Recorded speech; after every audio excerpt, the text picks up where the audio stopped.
તો ફાઇનલી મિત્રો મેં આવી ગયા છે ભાઈ યુટ્યુબ પર અમારો બીજો વિડીયો લઈને, અને બીજો વિડીયોમાં મને કંઈક એક ભાઈએ એક પરચી આપી બરાબર, અને એમાં લખેલું હતું અને ભાઈ મને એમ કીધું કે ભાઈ મારા જેવો અક્ષર કરીને બતાવી આપ. તો ભાઈ મારા અક્ષર છે એકદમ મોટા થાય છે અને આ ભાઈના અક્ષર તો એકદમ ઝીણા છે. તો મારાથી મેં પહેલાં થોડું વિચાર્યું, પછી ભાઈ લખવા માંડી ગયો અને ધીમે ધીમે કરી અને પછી આ ભાઈનું જે પરચી હતું તેમાંથી જ મેં લખ્યું અને જોયું, પણ મારાથી ભાઈ એવા અક્ષર થતા નથી. મારા અક્ષર એકદમ મોટા થાય છે. તો હવે આ જોઈ લો, આ ભાઈના અક્ષર છે એકદમ નાના અને સુંદર મોતીના દાણા જેવા, અને આપણા અક્ષર ભાઈ મોટા એકદમ બોરના દાણા જેવા.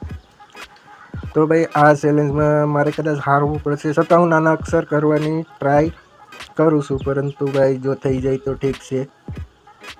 તો આ રીતે મારા અક્ષર કંઈક મોટા થયા હતા અને એકદમ બેકાર. ઓકે, પેલા ભાઈના નાના અને સુંદર હતા. મેં નાના કરવાની ટ્રાય કરી તો તે કંઈક આ રીતના થયા, અને આવા અક્ષર ભાઈ મારા અક્ષર છે થોડા ગડબડ ગોટાવાળા છે, અને પેલા ભાઈના અક્ષર એકદમ ખતરનાક છે, ઝીણા અને મોતીના દાણા જેવા. પરંતુ મારાથી તો ભાઈ આવા જ થાય છે. તો શું કરવું? તો ભાઈ આવા અક્ષર મારાથી ના થયા તો આ ચેલેન્જ આપણે હારીએ છીએ. ઓકે, અને કાંઈ વાંધો નહીં. તો ચેનલને બધા સબસ્ક્રાઈબ કરી દેજો.